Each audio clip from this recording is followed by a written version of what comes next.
What's going on, guys? I love how he literally has swag in the video to make fun of, like, does this guy not understand that, like, you are the joke here? Like, you have nowhere near his subscriber amount. Like, the motherfucker has millions. You have, like, 1,000? Something like what? Like, you know what I mean? Like, not, like, no one, like, likes you. No one, like, agrees with your, like, Down syndromeness, okay? Like, stop. We're gonna debunk that right now. There's a big fucking difference between you and swag. Back again with another Naruto Don't ever video. compare yourself to him.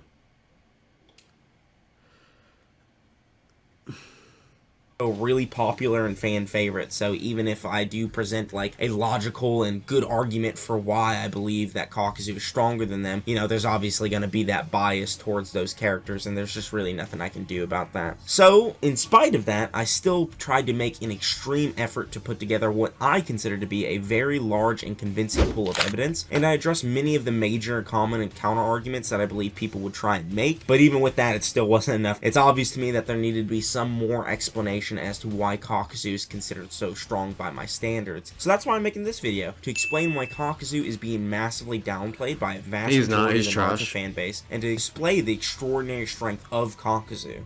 I'll be dividing this video up into two sections. First, we'll go over the many feats and statements of Kakuzu, which will then utilize to scale his powers and abilities. And in the second portion of the video, I will make an in-depth analysis of the reason many people consider Kakuzu to be weak or mediocre, and then display why these beliefs are completely ignorant and a mischaracterization of Kakuzu. Now that introductions are out of the way, let's go ahead and dive headfirst into the obscure side of Naruto power scaling. To begin, Kakuzu's intelligence has virtually gone unnoticed by a massive portion of the Naruto fan base. Over all of the threads I've read and the dozens of videos I've watched, the years I've spent researching and reading through the ancient texts of Naruto libraries, I have never seen anyone recognize the insane intellect of Kakuzu, which is in direct support of...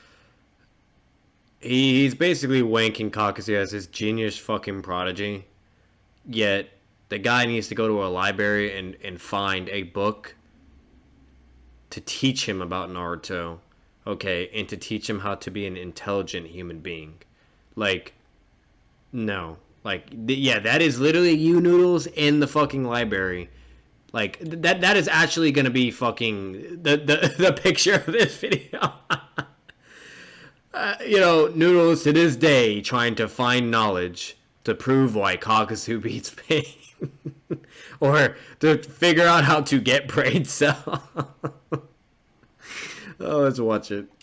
Oh no, go back. Video's theme. Kakuzu at the age of his death was 91 years old, one of the oldest Naruto characters in the series. He has battled against hundreds, possibly thousands of enemies, participated in multiple wars and conflicts, and overall possesses overwhelming battle experience that is almost unrivaled by any other character in the series. Kakuzu was even present during the era of Hashirama, the first Hokage. Not only was he alive during this reign, but he was even sent on a mission to assassinate Hashirama. Kakuzu, of course, did not succeed in this mission and barely made it out alive, but I will address why this doesn't affect the scaling for Kakuzu in the next section of the video. Kakuzu himself has a very formulaic and methodical approach to every encounter. In the third data book, Kakuzu is described as being capable of adapting to each of his opponents and forming strategies on the spot in a... Hang on, I'm gonna debunk something else too. Sent on a mission to assassinate Hashirama. Kakuzu, of course, did not succeed in this mission and barely made it out alive, but I will address why this doesn't affect the scaling for... So, literally, this is his scaling right here. The first one's correct. The second one is not. Kakuzu is not stronger than the Two Tails. The manga or the anime never show Kakuzu actually beating the tail beast, like either in a fucking brawl out fight, like, you know, just blow for blow, or better yet, shows him using his ninjutsu just to one shot. You know, the manga shows Deidara having like an explosive like C4 or whatever to have enough AP to one shot the Three Tails, okay? But never does it show Hidan or Kakuzu that having enough AP to beat a perfect tail beast transformation, okay? That is never, ever, ever shown. It has never even shown them having enough AP to take on like tailed beast states, meaning like when it's in complete like, you know, dark red chakra with just tails. Not even that, okay, is it showing them to be strong enough, okay? Yeah, this guy lives in fucking Fantasyland and really thinks he scales higher than a fucking tailed Biju, okay? In the Akatsuki, there are data book statements to where they have the power to take on Biju threats, but not that they're stronger than Biju threats. Kakuzu cannot tank a tailed beast bomb, and he cannot one-shot a fucking tailed beast, because once again, it's never even been fucking shown. Okay, so the only information that we actually have based on that fight, which the only thing we really see, is Hit-On kind of saying, hey, why don't you just, you know, let yourself be captured. She gets pissed, goes in immediately to full-tailed beast transformation, not playing around, being serious right off the get. Okay, fucking blitzes Kakuzu, slams her paw into Kakuzu's arm, and then literally Kakuzu gets slammed into the ground, crushed beneath under the ground, and then Hit-On immediately retreats and is hiding behind a wall, saying that, fuck, this is not good, we're kind of pinned down and we're trapped, like, this is going to be really fucking tough, okay? So therefore, then it does a time skip, and all it shows is Kakuzu reading a paper, and Hit-On doing his ritual, finishing her off, and then so they can bring her in and seal her, okay? That's all it shows. So meaning that all you can really do is interpret of like how that fight would have gone and what actually happened. His interpretation, Kakuzu did it all and one-shotted it. Okay. Then, you know, and that's his, which is bullshit. Okay. My interpretation, and anyone else's interpretation that is logical and what would make sense, we do know that these two beings are immortal. Meaning that they can't die unless, you know, you cut off Hit-On's head and then, you know, fucking, or cut off all his limbs or just blow him up, whatever. Or if you kill all of Kakuzu's hearts. He has 6 hearts total, basically. Okay. 5 hearts, my bad. Therefore, okay, with that being said, what probably happened is she hit Hit-On, hit Kakuzu, or, you know, whatever, thought they were both dead. They weren't. They got, you know, they got the element of surprise on her, got a hold of her blood, and then started fucking her up, you know, with Hit-On's, you know, special ability and everything, okay? And because of that, literally, that is why, you know, they were able to capture her, do enough damage, and then seal her, okay? Never, ever, ever does it indicate in the show of Naruto that she has the same power level. I mean, not her. That Kakuzu and Hit-On have the power, AP, or speed to just fucking annihilate or destroy a Biju level threat. These Bijus are crazy fucking powerful. Okay? Like, really powerful. And the craziest thing about them that makes them so dangerous is literally their tailed beast bomb. That, it's like a nuclear fucking explosion, bro. Okay? There's no character in Naruto except for Madara and Hashirama or Minato that has been actually shown to counter a tailed beast bomb. No one else has done that except for those 3 characters. Okay? And therefore, they, you can say, are more than capable of doing that. You cannot say the same for Kakuzu and Hit-On. That fucking simple. Kakuzu in the next section of the video. Kakuzu himself has a very formulaic and methodical approach to every encounter. In the 3rd data book, Kakuzu is described as being capable of adapting to each of his opponents and forming strategies on the spot in a preposterously short amount of time. This is shown to us in Kakuzu's encounter with Team Asuma. After hours, possibly days of preparation from Shikamaru, arguably the smartest character in the entire series of Naruto, he whom possesses an IQ over 200 as a child created a plan to capture and defeat Kakuzu. Shikamaru set up a surprise ambush in Kakuzu's path and began the fight by throwing kunai-rigged explosive tags at Kakuzu. The intention of Shikamaru's explosive tags was to distract Kakuzu and Hit-On from the actual threat of his shadow possession, and amongst the kunai thrown, Shikamaru hid a fake explosive tag on one of the kunai in an attempt to trick and capture both of the immortals in his shadow possession. It was in the midst of this blast and smoke that Kakuzu immediately recognized what was happening and hid one of his arms and hearts under the ground, which he would later use to circumvent circumvent Shikamaru's Shadow Possession attack and battle plan. This is the only time in the entire series that one of Shikamaru's strategies has directly failed. Kakuzu, with no preparation whatsoever, was instantly able to deflect and defeat a premeditated plan from Shikamaru and save both himself and Hidan in the process. The reason Kakuzu was able to do what so many before had failed was because throughout the countless years of fighting, Kakuzu had experienced numerous nearly fatal encounters, which ingrained a prudent behavior within himself. Every fight, every battle, every technique and strike would be carefully calculated and thought out well in advance before execution, which is one of the many reasons Kakuzu is so successful in combat. The development of his expert analytical skills even allows him to gauge the level of power of his opponents simply by looking at them. This is actually how he judges whether or not... Okay, before we even get to that, to debunk. So, just to debunk everything he literally just said, okay, he actually did not outsmart Shikamaru. So basically, literally how that went is what he described in the beginning, okay, and explained. They get captured by a Shikamaru's shadow possession, meaning that he did outsmart them because he was able to get what he wanted, okay? And then Kakuzu analyzes that entirely, okay, while being now captured by the shadow, and then Shikamaru controlling a hit-on to go kill him or get his blood or whatever, okay? And then Kakuzu uses one of his abilities, okay, to counter Shikamaru's, shadow possession jutsu that has both of them captured, okay? Gets rid of the tag, is now free of his shadow possession, and is able to react to hit on, okay? And then is able to get hit on out of it or whatever, okay? That is what happens. So, no, he did not outsmart Shikamaru, okay? Shikamaru still outsmarted him and captured him in his shadow possession, okay? Which Shikamaru has been able to do that with any fucking character. He has never failed to do that, okay? The only thing Kakuzu did a counter strategy of reacting to him getting captured, okay? He still got captured, okay? And on top of it, that wasn't even Shikamaru's goal. He completely planned that shit out like 20 fucking million steps ahead to where literally, okay, then Choji comes up, slams his fucking, ball taijutsu attack on him, gets launched back, which allows Kakashi to get in more analysis, okay, of everything that's going on while he's hiding in the back behind the shadows. Kakashi immediately fucking uses Chidori, speed blitzes, pierces him from behind. He couldn't sense him or nothing, okay? And then literally once that happens, he already gets killed and one-shotted, okay? And before Kakuzu even falls and dies, Shikamaru yells at Kakashi, basically saying, Kakashi! And what he meant by that is he didn't want to say it out loud, but get Kakuzu's blood.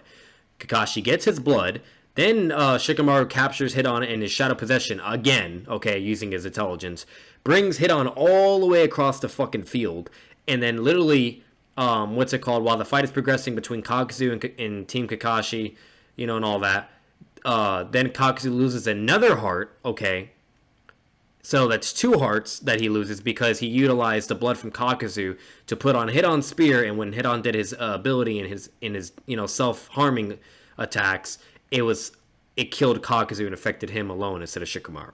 Therefore, Shikamaru outsmarted Kakuzu 3 fucking times.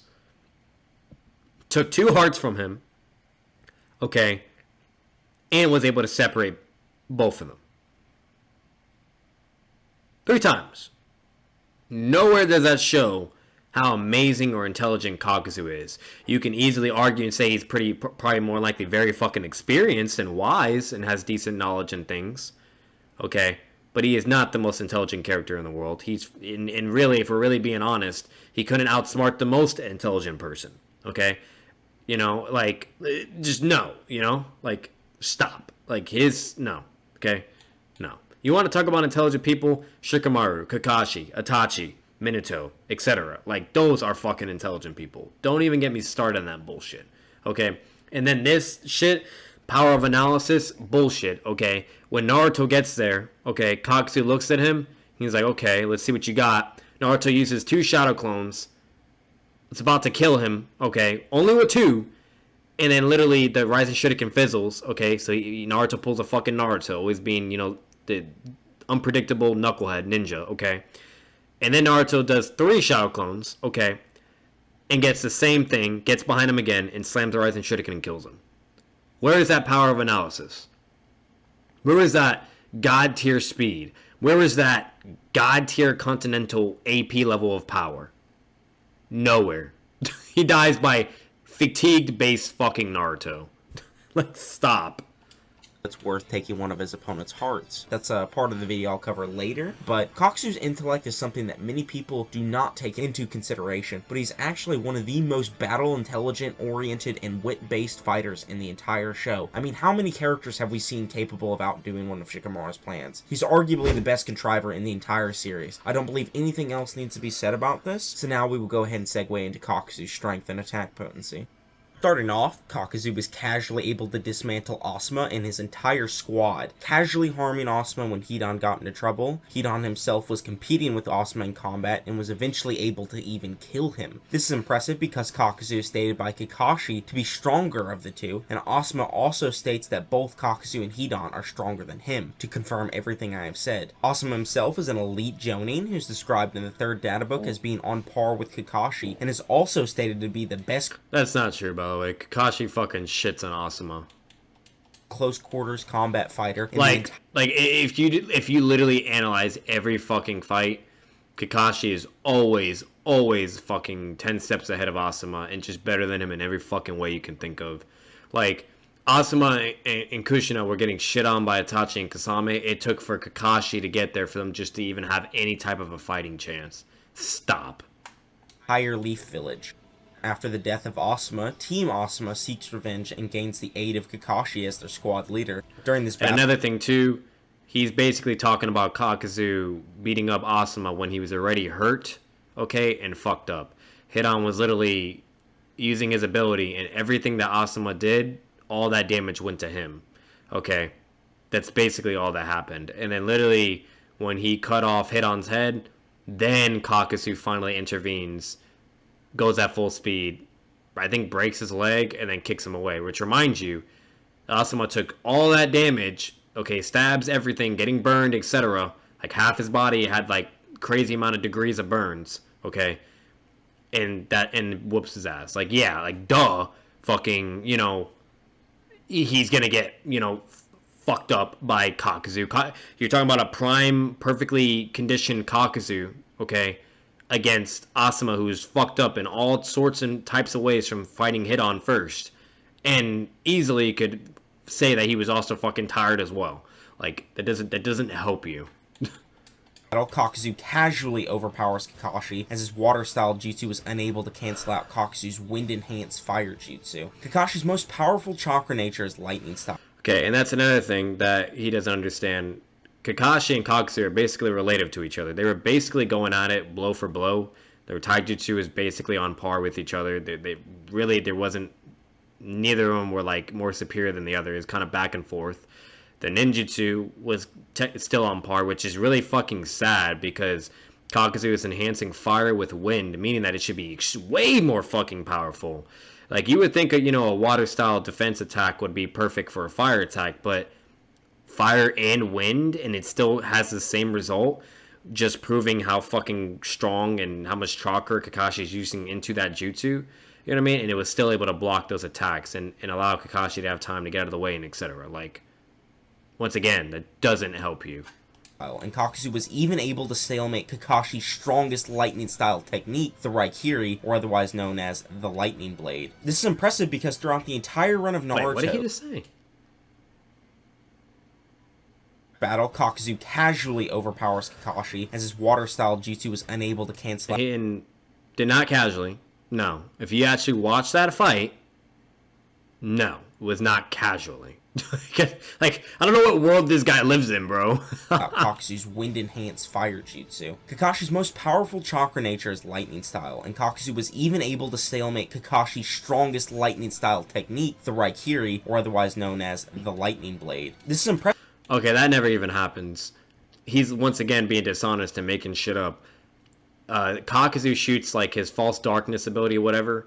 It's a lightning attack, and basically it's going towards Choji and Shikamaru, and Kakashi just jumps in the middle and just uses his hands and tames the lightning, and basically like just absorbs it to a degree, or like just gets rid of it. That's all that happens. Never does he use his Raikiri against his lightning. That never happens. I don't know what the fuck he's talking about. Because throughout the entire run of Naruto, Kakashi's Lightning Blade has never failed a single time except when it engaged Kakuzu's attack. The same Lightning Blade was even able to... Once again, that never happened. Here's the 6 pads of pain and the likes of Obito. Even this is by no means the most impressive scaling for Kakuzu's strength. In order to go into this, I need to explain the... And War Arc Kakashi is entirely different than Shippuden Kakashi in, like, the beginning. Entirely fucking different. Way more powerful. Irrelevant.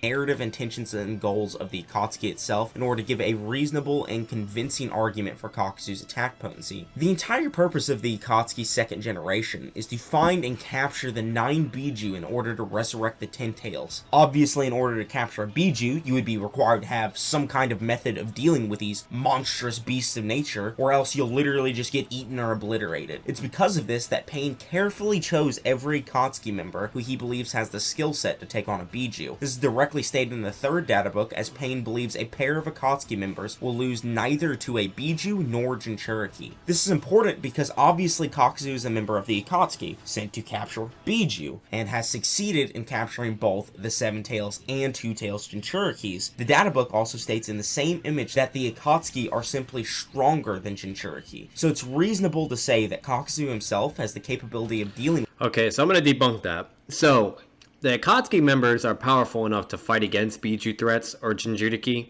okay? Once again, they have the power and the skill sets to do it, but they do not have the same defense, durability, and AP as Biju, okay? That is completely fucking different. Literally what this guy is mentality is that because they're capable of fighting against Biju or Jinchuriki, okay, that they have the same durability, the same AP, etc. Which reminds you, that's what his mentality is, yet Hidon gets his fucking head cut off by Asuma. Hidon also almost gets his head cut by fucking Shikamaru's kunai slice, okay? Like, you know, Kakuzu gets fucking one-shotted by Shidori. Like, you know, they're getting severely fucking damaged and hurt from way, way, way weaker levels of AP and attacks. Yet they have the same durability, okay? Or better yet, their attacks or their jutsus are so fucking powerful, you know, to where it equivalates the same amount of destruction capacity as fucking tail beast bombs. No, never does that fucking ever be shown. Like, this guy, once again, just makes up shit and has no evidence and doesn't show any, like, he just spares out fucking assumptions and nonsense. Okay? And the best way to explain that, if that doesn't make sense to you, for instance, Itachi, if he would have punched a perfect transformation, okay, it would fucking hurt him, okay, and he would get fucked up. Instead, he'll use either his MS to control the beast, or he'll use Amaterasu to burn the beast, okay, to the point where it goes back to the Jinchuriki host. Or, okay, he will use his Susanoo to seal the fucking beast. He does not hit as hard. He does not tank any attacks from it, okay? None of that bullshit. Like, shinobi are humans. They have basically the same durability as human beings. Some can be more enhanced if they have jutsu or defenses, or some of their durability just as a base body, it can be really fucking impressive depending on the circumstances or who it is, okay? But at least during the Shippuden arc and in the Naruto, they could get hurt by basically anything. Kunai, chakra, jutsus, you fucking name it. A bullet could fucking kill them, okay? So it's like, stop. Like, stop. Like, no, you dumbass. With Jinchuriki. So obviously Kakuzu can take on Hagoromo and the Jinchuriki of the Ten Tails. This would scale him above the vast majority of the Jinchuriki, bar like Naruto, who casually scales higher than the other Biju. It can be argued that by the term strong, they're not referring to physical strength, but rather their overall combat ability. But Kakuzu himself is a strength-based fighter who generally opts to fight opponents head-on with his brute strength or powerful ninjutsu. This is why his ninjutsu or his strength would inherently have to scale to these Biju, or... That is not true. Once again, making assumptions and saying bullshit. Never, ever, ever is it shown that Kakuzu demonstrates or displays that level of power. It is never shown in Naruto. Ever. Ever, ever, ever. Okay?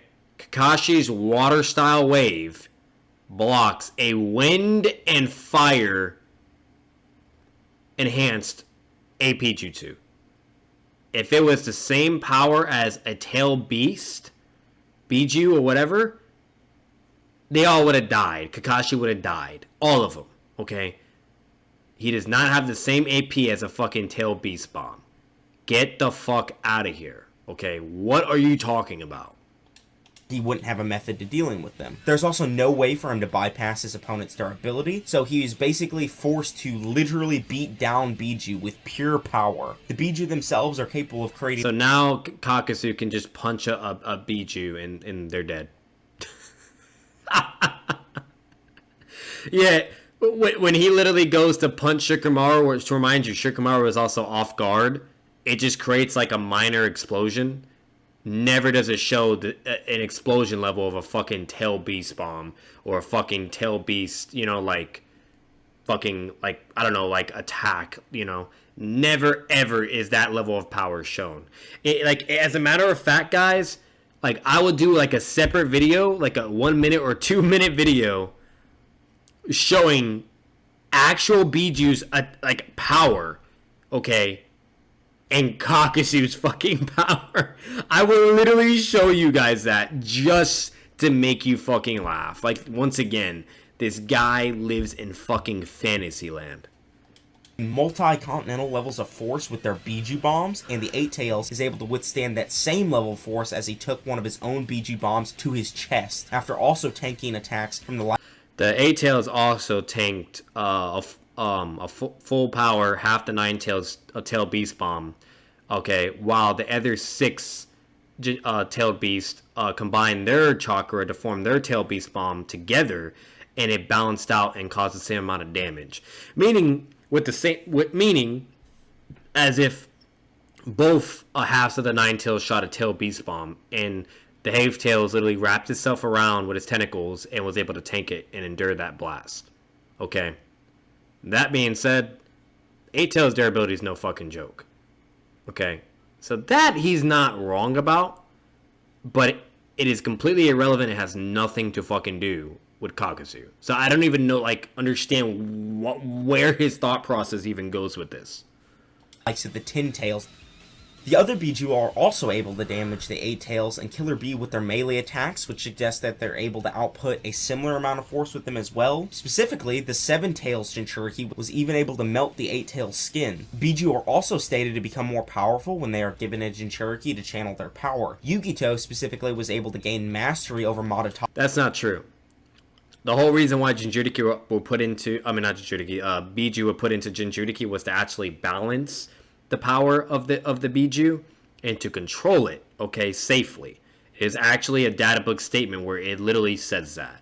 Now, if the human host is able to master the power of the Biju and, you know, come to equal terms, and they both are willing to work together as one, then yes, they can get more powerful, okay? Like, not like its power level itself, but in like abilities and you know, the power combined necessarily, if that makes sense. Okay, like, so for instance, like, if you compare KCM2 Naruto's Tail Beast Bomb to the other half of the Nine Tails, like in its transformation state full, and just shoots one, you could definitely argue that KCM2's Tail Beast Bomb would be more powerful. Easily. Because you gotta consider the fact between Naruto and the Nine Tails putting their chakra and everything and working together combined, which that is more powerful. Yes. What he does not understand, is confusing himself with, is that he thinks that power alone, okay, is also within Kakuzu, and Kakuzu can input the same amount.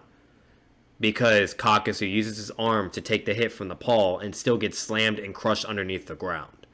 Therefore, now Kakuzu is just as strong as any other tail beast in Naruto, from 1 all the way to the 9. Like, once again, he lives in fucking fantasy world. Like, I don't know. Hobby at an extremely young age, yet Kakuzu and Hidan were still able to defeat her. This means that Kakuzu would have multi-continental attack potency. People constantly feel as though... So now Kakuzu has multi-continental attack potency, even though it's never shown. Next, we'll quickly go over Kakuzu's durability. We never get to see the battle, even if there was one between the Seven Tails and Kakuzu, as it is only briefly mentioned in the anime, but we do get to see some of the fight with Yugito. During this encounter, we see Kakuzu withstand a fireball that blows up at the compound he and Hidan were trapped in. This blast was later shown to tear apart the city and partially obliterate a significant portion of a nearby mountain. We also see Kakuzu tank a direct paw strike from a full Matatabi avatar. Hey, what was the first thing he said? And Kakuzu, as it is only briefly mentioned in the anime, but we do get to see some of the fight with Yugito. During this encounter, we see Kakuzu withstand a fireball that blows up at the compound he and Hidan were trapped in. This blast was later shown to tear apart the city and partially obliterate a significant portion of a nearby mountain. We also see Kakuzu take a direct paw strike from a full Matatabi avatar. This is impressive for the reasons I mentioned earlier about the Biju being able to output similar levels of force of their Biju bombs into their standard attacks. Logically, Kakuzu must be able to withstand at least a comparable amount of energy or damage, otherwise his bodies would break apart from the strain and automatic counterforce whenever he exerts himself, so his durability would be around multi-continental as well. Kakuzu also states during the Shikamaru fight that he is invulnerable to physical attacks, which means Kakuzu believes he is so durable that he could take on anything else in the verse without being damaged. This is of course only in reference to Kakuzu's knowledge, but we do know Kakuzu has gone toe-to-toe and into melee combat with literal Biju in perfect Jinchuriki. So, meaning he should have easily been able to fight against the first Kage, yet he got destroyed. Meaning that Kakashi Shidori is multi-continental now, okay? Like, all this fucking shit. Like, literally, like, Kakuzu has multi-continental durability and multi-continental AP now. Because of literally the paw strike from a Two Tails, remind you. The fucking Two Tails, okay? Paw strike against his hand, which in the anime it shows him just using his arm to take the hit and then he gets slammed. In the manga it shows him using his hands instead. But either way, I love how he'll show that, but he won't show Kakuzu getting slammed into the ground and everything blows up and everything. You know what I mean? And then it does a massive time skip. But he'll show that instead. And then go on and say, now therefore Kakuzu is multi-continental durability. Yet, the Rising Shuriken killed him. Rising Shuriken is not multi-continental. The Shidori killed him. Shidori is not multi-fucking-continental. So no. Therefore, Kakuzu does not have multi-continental durability. What are you talking about? I never knew the Rising Shuriken and Shidori is now multi-continental. That is news to me. And remind you, Naruto's Rising Shuriken was at 50% also. You guys don't believe me? Watch the fucking anime or read the manga. 50%. Not 100, 50. But I guess a 50% Rising Shuriken is multi-continental. And I guess Shidori is now multi-continental as well. Like, wow. Just great. Wow. This means that Kakuzu doesn't believe a Biju nor... Like shit, Kakashi's more powerful than fucking Six-Path Sasuke. Boruto. Jinchuriki can physically harm him at all. Now, normally I would say this might be some form of ego, but Kakuzu really doesn't have an ego. He doesn't really hype himself up in the rest of the series, so it would be really out of character for him just to randomly sprout it at this time. And also, he has a bunch of other supporting evidence to suggest his durability scales of Biju as well, so I think this is pretty consistent. Moving on to speed, this is where a vast majority of the controversy takes place, so buckle in for a ride. Almost no one takes into consideration how fast Kakuzu was during the Kakashi fight, and how fast Kakuzu would have needed to be in order to react and combat Matatabi's paw strike. I briefly went over this in my Akatsuki ranking video, which you should go and check out after you're done watching this one. Kakuzu was casually able to blitz Kakashi while prone on the ground, and he did... That's not true, by the way. He never fucking blitzes Kakashi. The only time he ever blitzes Kakashi is when he goes into his full transformation, like combining his 3 hearts that he had, okay? And then he gets like a power amp or whatever, and his tentacles move so quick to where they immediately immobilize Kakashi and the others, okay? That is the only time it is ever shown, okay? And all Kakashi would have had to do is just use Kamui and he's dead, okay? Like, no. It did not happen multiple fucking times. Once again, stop.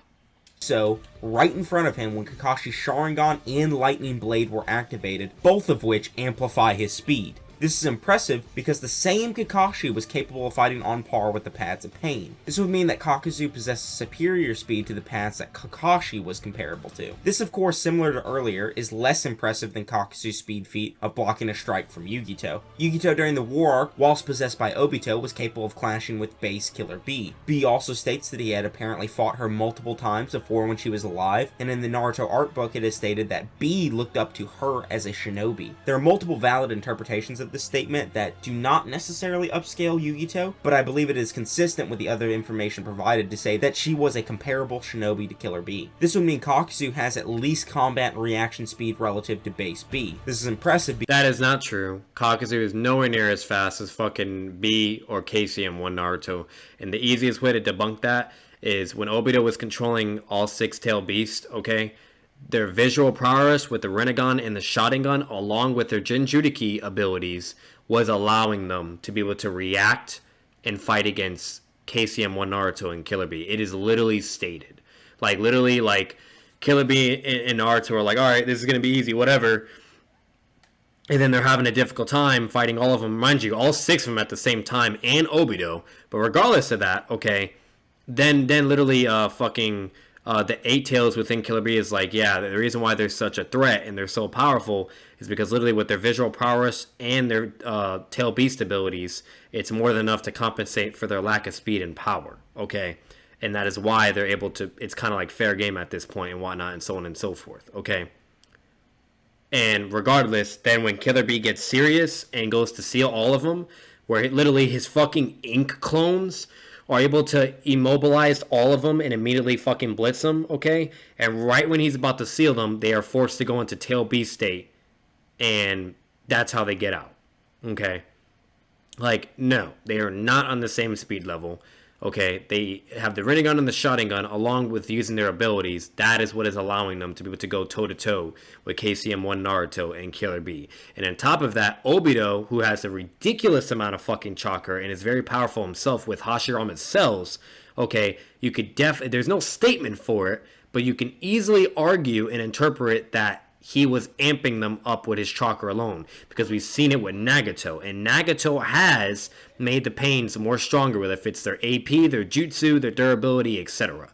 Okay, it has been shown that controlling past the pains with the rods through chakra, that you are able to make them stronger and etc.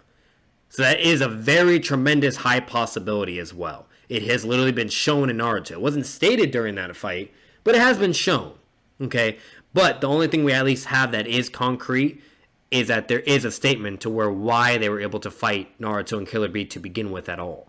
Okay, which is once again because of the Rinnegan, Sharingan, okay, and them combining that with their tail beast power and abilities. Okay, and the Rinnegan also has linked vision.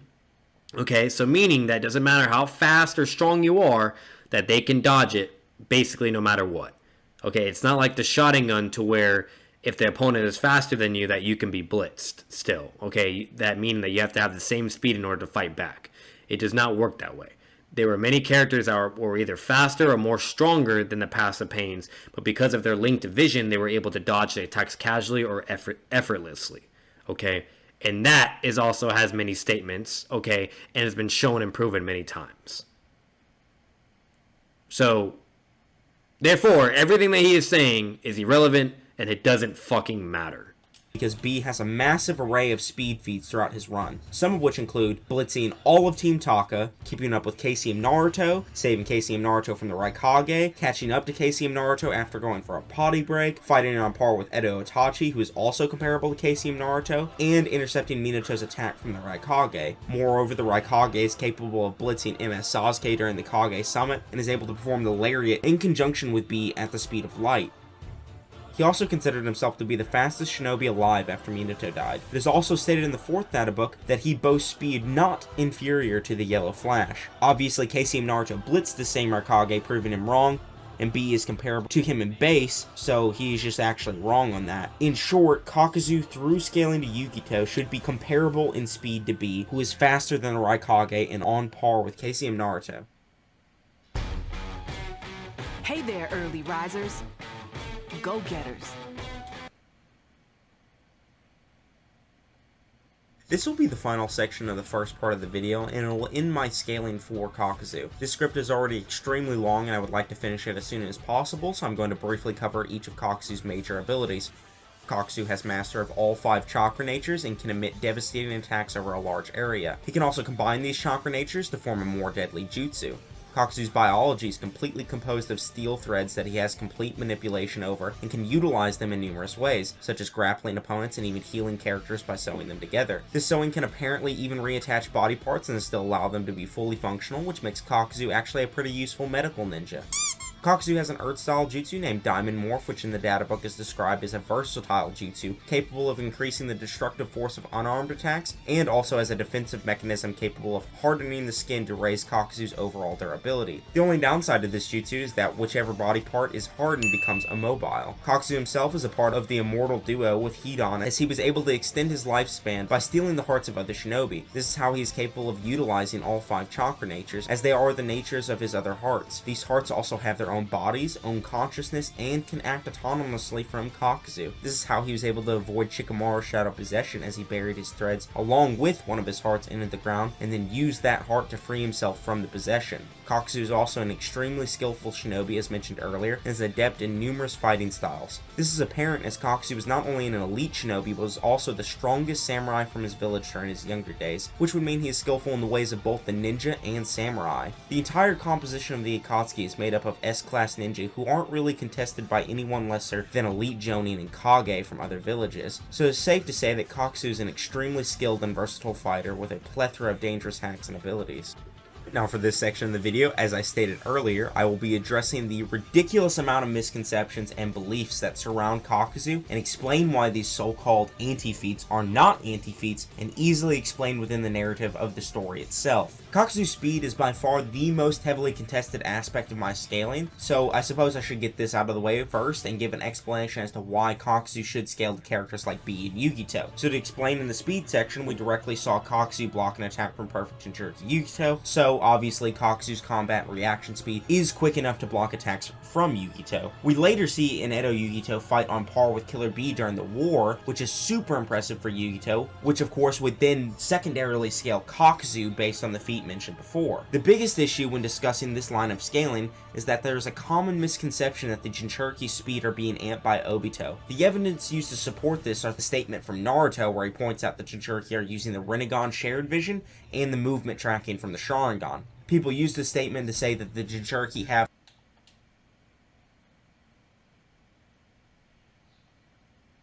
scale Kakuzu based on the feat mentioned before. The biggest issue when discussing this line of scaling is that there is a common misconception that the Jinchuriki's speed are being amped by Obito. The evidence used to support this are the statement from Naruto where he points out the Jinchuriki are using the Rinnegan shared. Yeah, the ocular powers are enhancing their Jinchuriki abilities. Yeah.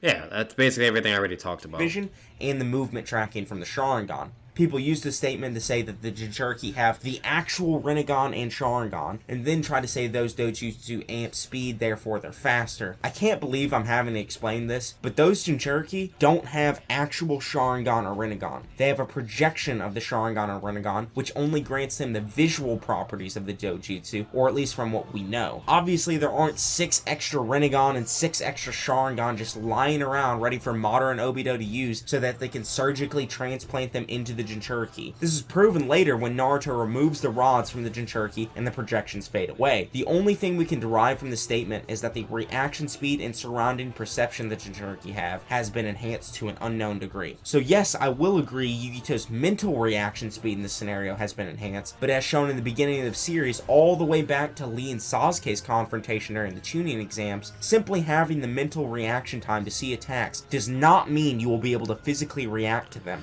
So once again, there is a big difference between being controlled by Obito's rods that utilize chakra, that it has been proven that you can be able to amp or make them more stronger than they were, whether it fits their jutsu, their attacks, their ability, etc. Okay? And with the Rinnegan's vision, doesn't matter how fast you are or anything, it can be dodged. That has also been shown and proven. It is not like the Sharingan. Instead, it is connecting their vision, like cameras, etc., to where they don't have to be fast as you in order to dodge. It has been shown with Sagemo Jiraiya, with Sagemo Naruto, okay? It has been shown with fucking, KCM1 Naruto and also with Killer B. Like, all this shit, okay? Like, no. It is completely different from the Sharingan alone. The Rinnegan is a big fucking deal, okay? And in the Sharingan, okay, that it gives you more, precognition abilities, etc., whatever, okay? And with them having their visual prowess is enhancing their Jinchuriki abilities, okay? And not only that, is allowing them to be able to react and fight against KCM1 Naruto and Killer B. That is all that is happening. Okay, it doesn't matter if it's the real or, a fake or whatever. It doesn't fucking matter. And then not only that, then he also made the statement that they can't be able to utilize the actual abilities of it.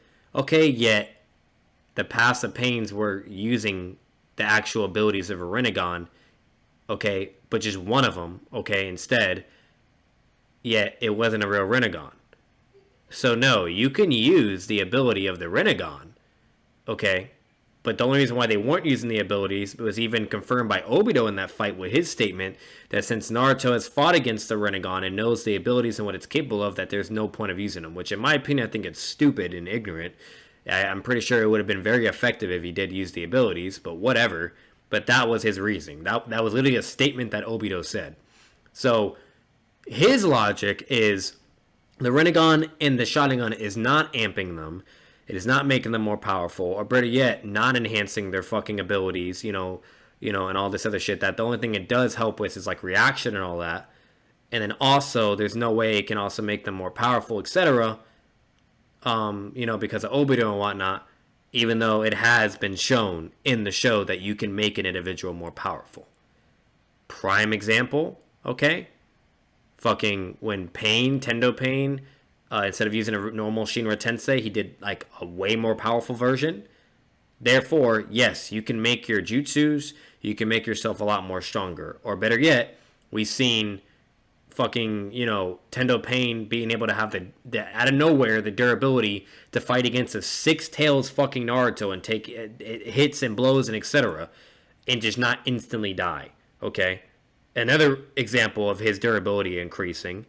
Also, okay, would fucking, where literally to the point where he does Chupaka Tensei or whatever and is able to fucking basically give himself enough chakra and power to seal the Six Tails transformation, and it took for literally 8 to 9 Tails full transformation to break out of it. Okay? And he literally makes a statement to Konan. He's like, quiet, my opponent is the 9 Tails. I cannot, waver or hold back in any form or degree, And that's literally, and so meaning that he gives himself more chakra and power to the Tendo Pain to make the jutsu more powerful itself. Okay? No. Like, it has been shown many fucking times, okay? I don't want to fucking hear that. It's so ignorant, okay? Or better yet, when even one of the passive pains took a fucking Sage Mode fucking kick to the face, and that pain was still able to get up, okay? Yet, you see Naruto's Sage Mode Taijutsu attack immediately one-shots one of them, okay? Which you could easily argue that pain is actually more durable than the other one that Jiraiya hit. So it's like, no, like, just stop. Yugito is clearly able to physically keep up with B regardless of her reaction speed. She's able to run and move alongside him, she's able to intercept B and Naruto, she's able to clash with them at multiple points, which means her physical combat and travel speed is on the level of B and KCM Naruto. The third statement is the other part of this page, where it is stated by the Eight Tails that the Jinchuriki abilities are being enhanced by their ocular powers. This statement in particular is rather ambiguous because we don't know which abilities are being enhanced by the ocular powers, so once again it's impossible to pinpoint speed as the thing being enhanced. If you keep reading, you can see that Gyuki is directly referring to their combination attacks and is only saying that they're able to perform combination attacks better due to their tracking and shared vision. This has already been addressed as having better reaction speed and area perception, so it doesn't directly correlate to physical movement at all. This is also not taking into account that these Jinchuriki are under Edo Tensei, which severely nerfs you and is one of the hardest nerfs in the entire series. Madara, while under the the Edo Tensei achieved Hashirama cells, the Rinnegan, and on top of that got revived and acquired Hashirama Sage mode and was still not at full power. This isn't even taking into account that Mado's Edo Tensei was the best made Edo Tensei on the entire battlefield, as Kabuto specifically tried to resurrect him to full power, unlike all of the other Edo Tensei, and it was still weaker than his prime after undergoing like 4 different amps. For people to think that the projection of this Rinnegan and Sharingan is going to increase these Jinchuriki speed to an extent that it would surmount the nerf given by the Edo Tensei. See, that's what he doesn't understand. Like, you could easily argue that Obito is giving them enough chakra and increasing their speed, etc. But, like, no one is over here making statements that the Rinnegan gives you a fucking speed boost. The only time that is ever even shown in Naruto is if you're like the actual user of the Rinnegan and alive, and with Madara, every time he got a Rinnegan, he got more powerful. It was literally shown. No one is saying that with the projection of it. The only thing people are trying to explain to this retard, okay, is that with the Rinnegan, with the link vision and everything, okay, and combining it with your abilities, Jinchuriki abilities or whatever, will make you enough of a threat to be able to fight against whoever they're fighting. Okay? That is what people are saying. That it allows them to be able to react and calculate their attacks and have actual countermeasures back to someone that may be faster or more stronger. Okay? And then not only that, most importantly, Killer Bee's fucking octopus clones, ink clones or whatever, were able to fucking rush forward, be fast enough to immediately immobilize, and was about to seal them, and it took for them to go into their tailed beast state in order to break out of that. Like, stop. Just stop. It's actually crazy to me. Kakuzu scales and fights a prime, alive, perfect Jinchuriki Yugito. There's absolutely no way you can say he does not scale to the Edo Yugito during the war arc. Now that that rant is out of the way, I want to quickly go over a few more arguments people try and downplay Kakuzu with. How is Kakuzu Biju level when Kakashi and base Naruto were able to damage him? Firstly, Kakashi was only able to damage Kakuzu because he ambushed him from behind and he used a lightning style Raikiri, which his earth style diamond armor is weak to. If you ever... Once again, you can debunk that. Then why did the third Rising Kage tank a Rising Shuriken? Lightning is weak to wind. But yeah, he was perfectly fine. So, Noodles, no, that's not how that works. You have to have the exact amount of AP to cause the damage you cause or destruction capabilities. No, wrong. Played a Pokemon game and understand the mechanics. And another prime example, Sasuke uses his Chidori and was still able to hurt the Raikage, lightning to lightning. Same element, no weakness, and was still able to do it. And we all know the lightning armor has insane fucking defense capabilities. No. Behind the typing system, this is virtually the same with nature transformations in Naruto. Lightning is strong against Earth in this case, therefore lightning style wins. It's not because Kakuzu is simply weaker than Kakashi. Naruto was also only... Yes, it is because Kakuzu is weaker than Kakashi. Kakuzu's durability is trash, and he is also relative to Kakashi. Okay, and you could easily argue that Kakashi is on the same fucking level as Kakuzu until he actually goes to his full transformation. Okay, and even with the full transformation, Kamui dead. So yes, Kakashi is stronger than Kakuzu. Able to damage Kakuzu by using the Rasen Shuriken, which attacks on such a minute level that it affects the cells directly. This means that the blades of the Rasen Shuriken are so small that they would simply go between the level of conventional durability and would pass through the defense of most characters. The third Raikage is a character who is able to withstand the Rasen Shuriken, which suggests that he possesses cellular level defense with his lightning armor. This is supported by the fact that at the end of the fight when we see Kakuzu, his body is not completely obliterated and is still intact. So, with that being said, the Raisen Shuriken, okay, mind you, we're talking about the 50% Raisen Shuriken, okay, was able to cause a crazy-ass explosion, does even cellular damage, and is, okay, and all that shit, and that's basically how it works. With Kakuzu, it fucked him up on a cellular level, okay, and then caused an explosion, which you've seen the big ass fucking crater in the ground. Okay. So that's a 50% Rising Shuriken. Not a Tail Beast Bomb, a Rising Shuriken. 50%. Regardless of the cellular thing, that's just even more crazy hack, attack potency. The Rising Shuriken is very fucking powerful. Because then when you see the Sage Mode Rising Shuriken, which was used on the Raikage, which reminds you, the Sage Mode Rising Shuriken is more powerful, more destructive, can be expanded to any range, and cuts through anything it hits, basically, while on top of it doing cellular damage as well.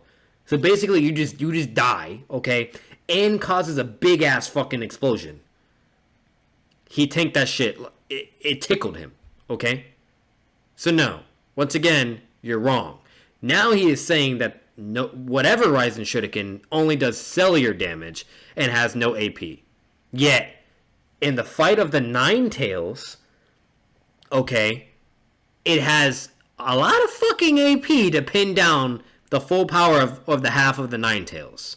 Like, so what? If it's cellular damage, I guess it should have killed the Nine Tails too. Or better yet, it shouldn't have even been able to pin him down. It should have just done cellular damage and the Nine Tails is dead, I guess, right? No. Okay? The Nine Tails had enough durability to tank all those Rising Shurikens and take minor damage and get back up, but was getting pinned down because of the AP and destructive capability it has. So, no. Shut the fuck up, okay? I don't want to hear it. Like, it's so, just crazy that he literally would just talk about things and act like he knows what he's talking about when he has no idea what he's fucking talking about. Okay? Multi-continental durability, multi-continental AP, fucking speed level of KCM1 Naruto or Killer Bee and all this other shit. Yet never is it shown in the show. Ever. Ever. This would mean Kakuzu's actual body was never destroyed or beaten, but rather his internal cells were obliterated. This is literally confirmed by Tsunade as well, when she directly states that the Rasen Shuriken functions more like poison rather than physical trauma, which means Kakuzu was physically durable enough to tank the actual blast of the Rasen Shuriken, but lacked the cellular level defense to survive the minute blades penetrating his cells. Saying Kakuzu wasn't durable enough to tank this attack would be the equivalent of saying Itachi wasn't durable enough to tank his sickness. It doesn't function like a standard attack. It doesn't function with brute force. It functions with minute blades that bypass conventional durability altogether, and those... That's not true, because then the third Raizakage would have died. That is not true. The third Raizakage does not have cellular fucking durability. The Nine Tails does not have cellular fucking durability. Like what the fuck are you talking about? And not only that, there's a big difference between a 50% Rising Shuriken and between 100% Sage Mode Rising Shuriken that was thrown at him. So meaning a technique even more fucking powerful made to cut, blow up, and cause cellular damage. A technique so powerful that forced Madara to activate fucking the Rinnegan to absorb, because he was not willing to risk the Susanoo trying to tank it. Like... no. Stop.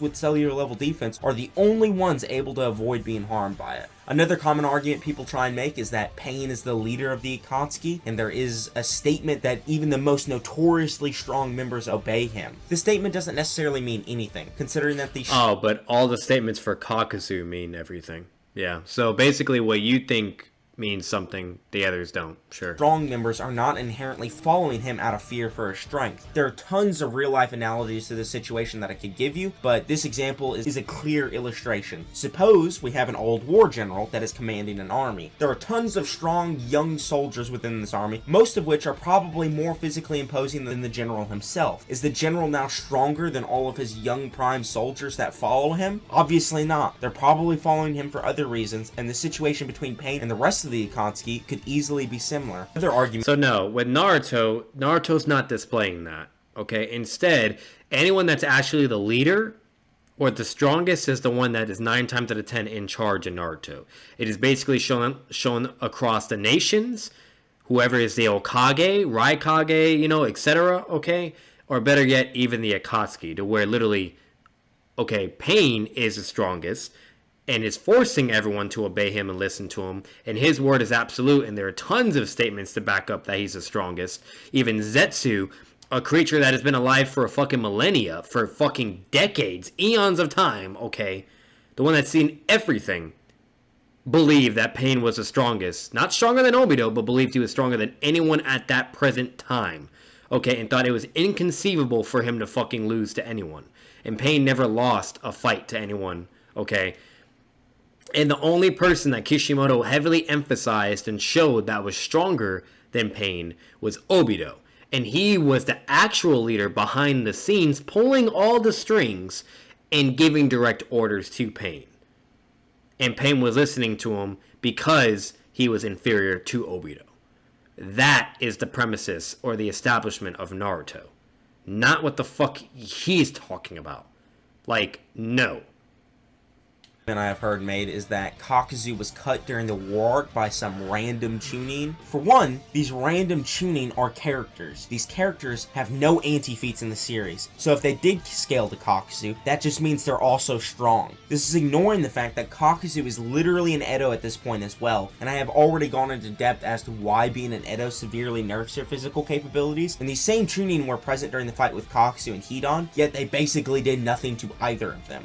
So now he's using the excuse of Edo, and which I've totally forgot about those two fucking him up too, of why two random tuning or whatever were able to fucking fuck him up and hurt him.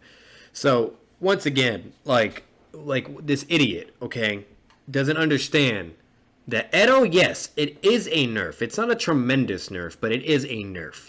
But there is many times in Naruto to where it's literally shown to where Edo can actually be a buff instead of a nerf. Meaning, okay, for instance, if you compare a live sick Itachi to Edo Itachi is going to be a lot more powerful. Infinite amount of chakra reserves, etc. You fucking name it, okay? If you compare a live prime Itachi to Edo Itachi, then yes, you could easily argue that fucking a live Itachi would technically be faster and more powerful, but who would be more deadlier would still be the Edo Itachi, because he could basically spam all of his attacks with no consequences and cannot die. Literally just cannot fucking die and won't run out of chakra. Okay? Therefore, Edo would still be more deadlier and more powerful. But the alive would be more powerful in their own ways, but have limited stamina and chakra and etc. Okay? Or suffer the consequences of any negative effects of their jutsus or whatever. Okay? So, like, there's pros and cons to an Edo or live and everything in general. Like, all because you have a fucking Edo nerf doesn't mean that, like, oh, therefore, that's why this happened. Like, no, it doesn't work like that, okay? It does not fucking work like that. Then you have another example. Fucking EMS Madara, okay? And Edo Rinnegan Madara. There's a big fucking difference. You can easily, by far, like, anyone that disagrees with this is retarded. Edo Rinnegan Madara is way more powerful than a live MS Madara, okay? EMS Madara, okay? Why? He has Hashirama cells that are amping him, etc. Has the Rinnegan, which is also an amp. And has the same fucking abilities. And performs the same feats and is still basically considered a god and unstoppable during the entire war. And basically backpacking it, okay? If it was that much of a severe nerf, the 5 Kage would have beat him. Or fucking anyone, he would have lost it down the line, okay? No, Edo is a big fucking deal. It's a forbidden jutsu for a reason. And even Madara himself says, the biggest danger about Edo Tensei is you bring an immortal / infinite amount of chakra type ninja, okay? And that is the biggest problem of them all, okay? And that's what he just does not understand. So the fact that Kakuzu got attacked by these two fucking garbage ass ninja and was cut and hurt and injured and everything just goes to show that his durability is fucking trash and garbage. Okay? It is that fucking simple. He wasn't fast enough to dodge their attacks. Okay? and gets fucking fucked up by 2 random ass ninja. Okay, tuning level. It just shows how garbage he fucking is. It's not because of an Edo nerf. That's a fucking blatant excuse. There's many ninja that were fucking Edo nerfed, yet they weren't. Yet they could still keep up with KCM1 Naruto or fight against full power 8 Tails, Jinchuriki. Like, I don't want to fucking hear it, bro. So what? Should Nagato have lost? Should Itachi have lost in their Edo state? No. Okay? Like, that's just a fucking excuse for Kakuzu.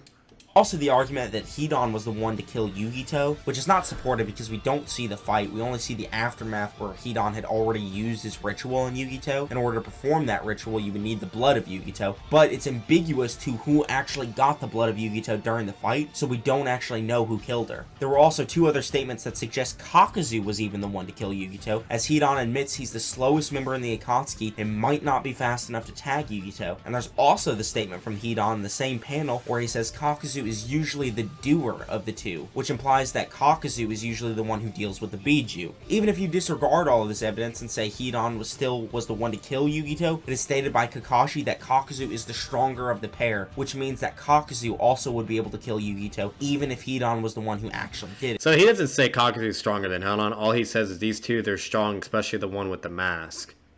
Like, he's basically just saying they're both really strong, but if he had to like choose who would be stronger, then yeah, you could just say Kakuzu, but it doesn't mean like he's massively fucking more powerful than Hidan. Like, what do you mean, bro? Like, and not only that, they can be strong, but not like to the same level of fucking Biju, just to certain points because of their abilities or their teamwork and etc. Like, it's just, no, just stop.